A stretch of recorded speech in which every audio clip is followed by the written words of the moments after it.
G'day YouTube, my name's Lance and welcome to Bundy Bears Shed. Well, weather report, we got to do the weather report. Look, it's just bloody beautiful outside. Clear skies, the days are getting short but that's okay. The sun's getting up about 6:30 and about 5 o'clock in the afternoon. The sun's going away again, so the days are short, the nights are a little bit crispy, but that's nice. You know, we're still in a well, we're like 14s, 15s, 16s still, but the sky's nice and clear, so the days are high 20s, so it's just beautiful. There's not a cloud in the sky. I did the slashing yesterday, slashed the paddocks, and usually I like to do that before winter, and the roads grass was about 4 foot high, and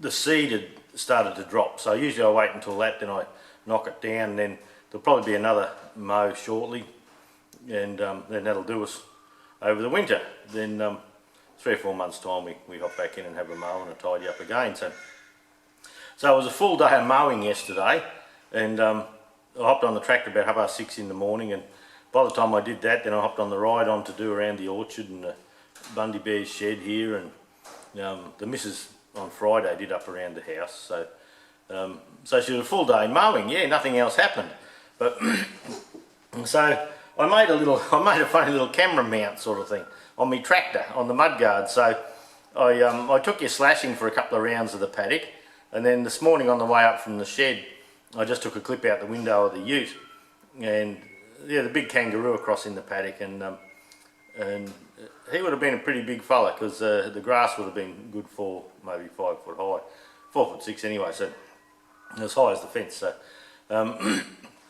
pardon me, lucky Kelly dog didn't see him. She lets him come across the paddock, and depends what mood she's in. If a group of 3 or 4 skippies come along, she'll hide in the shadow of a tree, and she'll just let them get close, and I've seen her actually just sit there and let them go past without chasing them, and I've seen her wait till they're about 10 foot away from her and then chase them, and I've seen them chase them, come racing out the shed like a bat out of hell, chasing them when they're 100 yards away. So just must depend what she feels like doing, but usually she only chases them to the fence line, and we've only got a little place here of 8 acres, and she chases them to the fence line and doesn't go any further. She must know that that's her territory, and comes back all proud of herself. So if I see one out in the paddock, I tell her it's there and sit back and watch, and you never know what's going to happen, so it's very interesting. But for those of you, I noticed a few of you had watched some ads for me. Thanks for that. I get a little report saying that so many views, and like you have so many thousand views over a period of time, and then it says how many actually looked in, where they tell us where our channel was down the side for people to click across if they wanted to, and how many times it went there, and how many times it actually got clicked on from there, and all sorts of stuff. But I see a few watched a few ads for me, so look, thanks very much for that.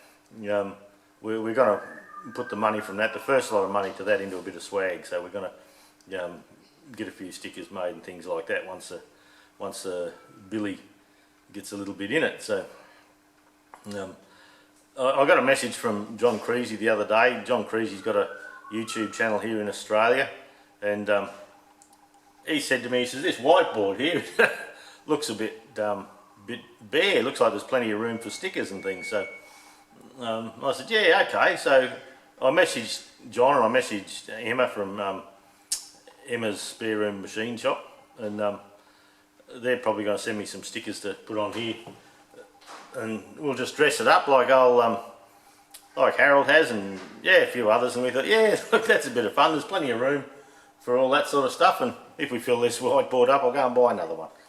And so look, if you have a channel and you watch my channel and you'd like to send a sticker or something like that to get put on the board, and I'll give you a shout out too, send a little letter with it saying g'day, and I'll give you a little shout out on my channel. It's only a little, my channel, but I think I've got 3 views a week or something like that. But look, to send it, I've actually got the, I'll see if I can zoom that in for you a little bit.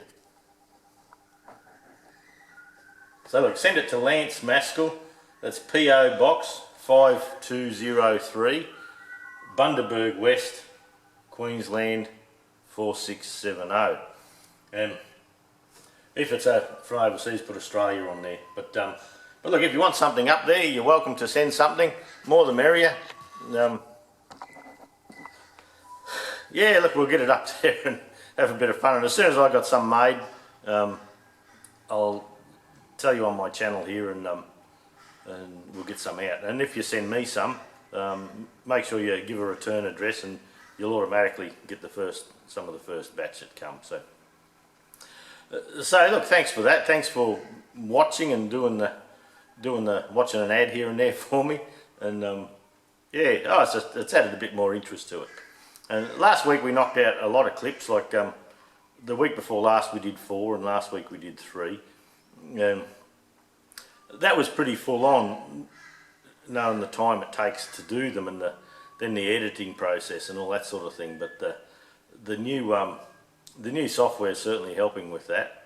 Yeah, it's not too bad. We've lost internet completely at home here now, so there's no jumping the gun with downloading. It's on Monday, tomorrow, we're getting the wireless NBN at home here, so hopefully that'll help things a bit. But no, we just had a couple of jobs on the Fergie to do, and a few things, and I had the parts organised, and we still have parts in the pipeline. That's a seal kit for a John Deere 6000 series deluxe coupler, and that's a little seal kit for the TED20, the petrol kero one, with the tap that goes from petrol to kerosene, power kerosene. I think the Nuffields, some of the petrol Nuffields had them too, same tap. And so we've got a few things organised, but this weekend was just while the weather's nice, get out and do the mowing and make the place nice before winter. We're going camping next week, so we're having a bit of a cast iron camp oven cooking get together down at Gympie.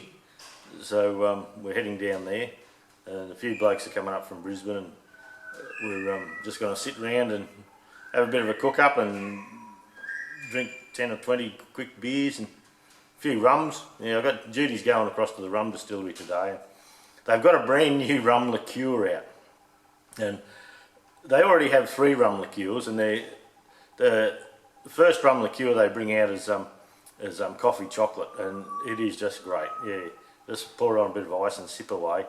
And then they brought out a banana toffee one. Well, the little banana lollies you get from the shop I used to get years ago, it tastes like that. Not my cup of tea, but anyway, I'm not real keen on that one. But they brought out a salted caramel one a few months ago, and it's good gear. And now they've brought out a vanilla or chocolate vanilla or something. So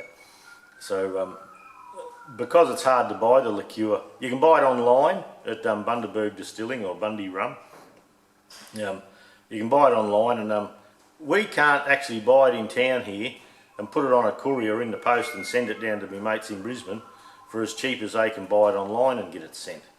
But what we're doing for them is they love the stuff. So one mate, he's ordered 6 bottles, and another friends of us have ordered they do a 3-pack. You can buy a pack of 3 with 3 different flavours in it, and then they've got a beautiful rum called the Distiller's Blend, and it's a square bottle, a little stumpy square bottle. It's $90 a bottle, or 99 or something like that, and it is beautiful. So I said to Jude, just go and buy me one of them. She says, what, $90?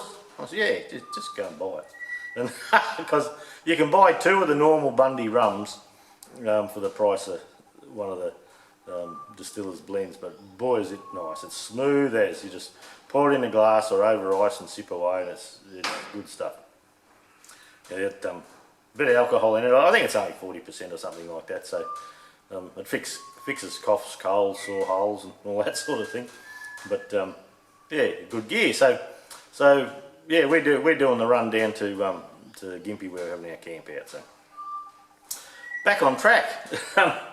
I had mentioned a couple of times on my channel about there's particularly for the Australian people, and in America, Bearco has got a couple of branches around the place, and Bearco's an Australian company, and it's a family-run business, and by Alan Bear and his family, and they're lovely people, and they do good stuff. And they brought out a Loctite range, oh look, a couple of years ago now, and for the people in the hobby industry and fixing tractors like myself, there's a R51.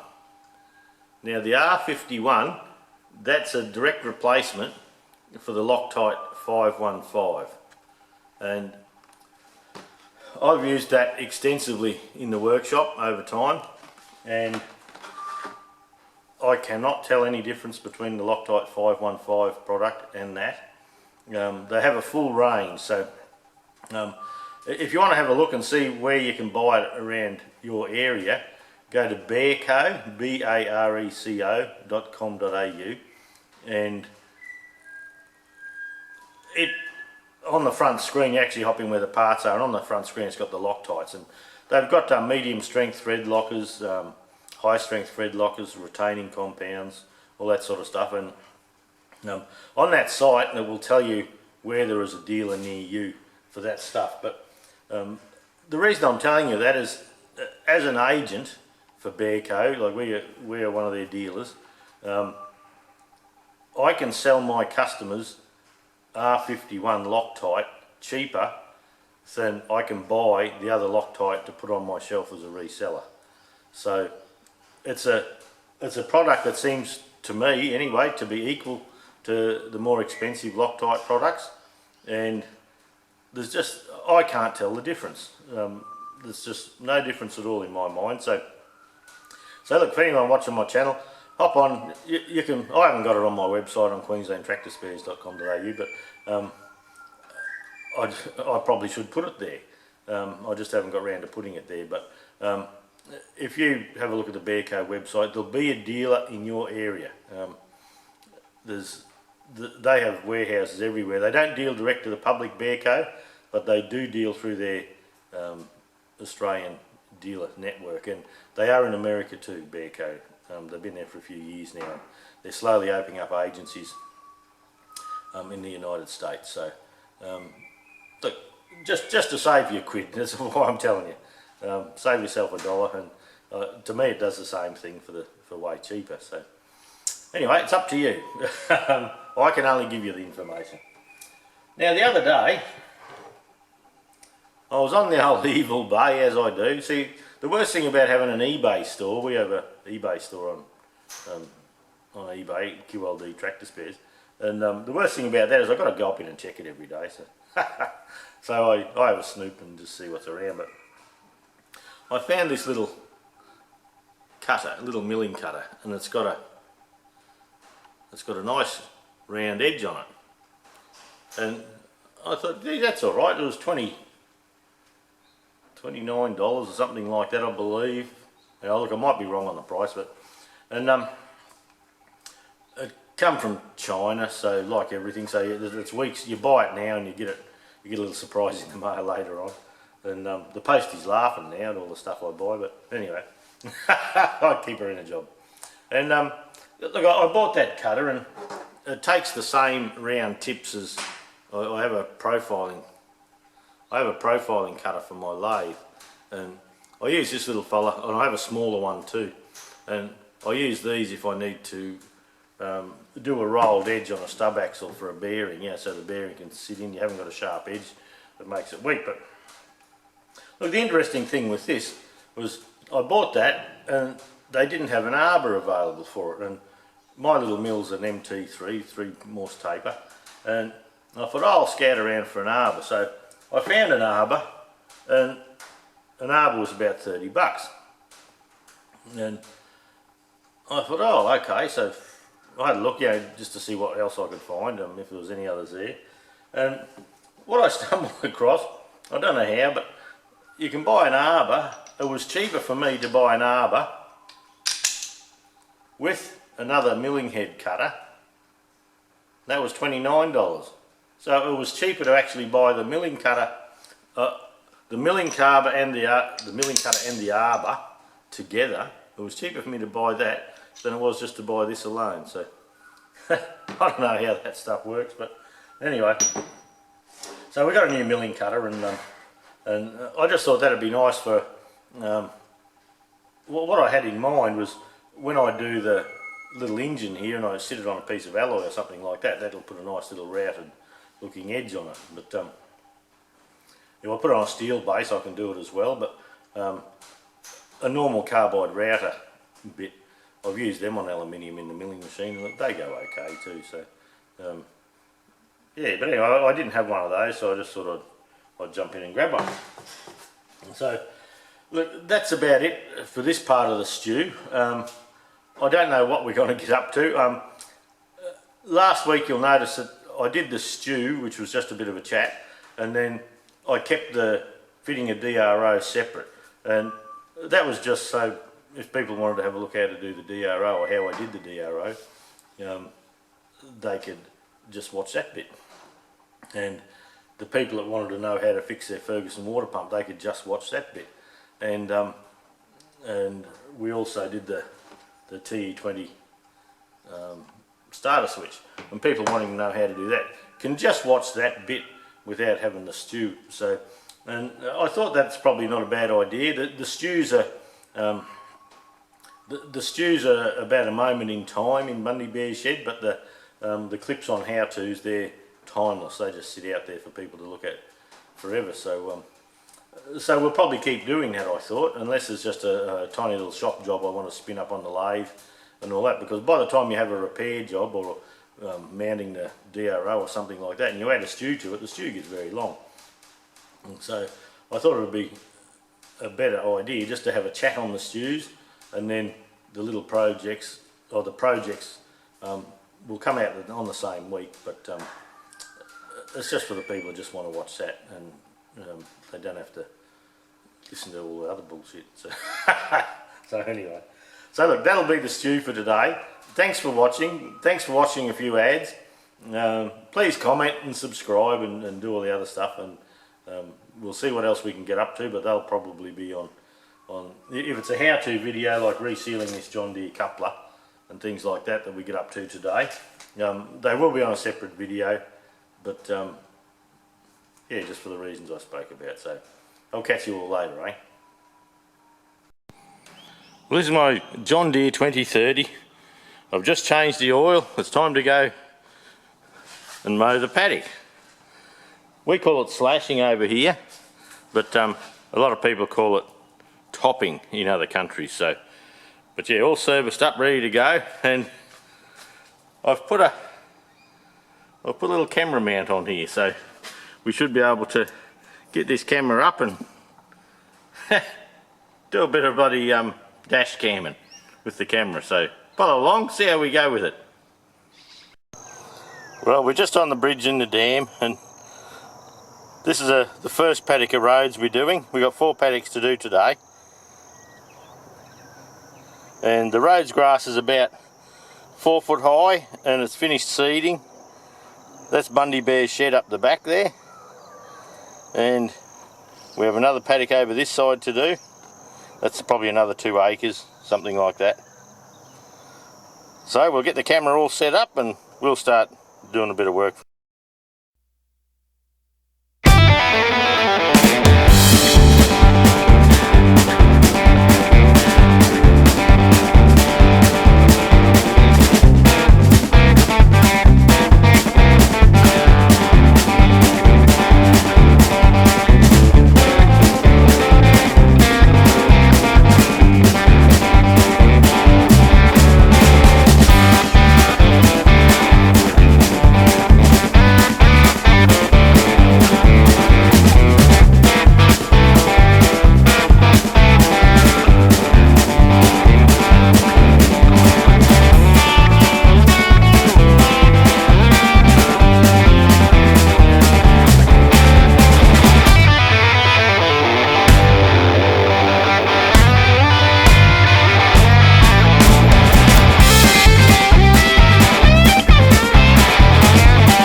we've had to come back to the shed for a little while.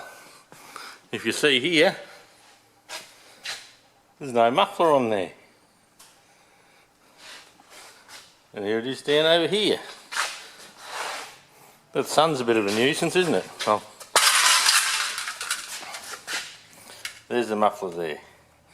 That's been rusty for quite some time, and I was expecting it to break at some stage, but I thought I'd get another slashing done, but here's the brand new one. So I had a new one here. That's on the old dog's bed. You blokes that are whinging about the milk crate, I'd probably let you sit on there for a little bit. You have to share it with the dog though. But yeah, we've got a muffler to put on there, so to put the muffler on, we have to undo these clamps. Undo the clamps in here, open that and hope that comes off. It may come off and it may not, but it'll come off one way or another.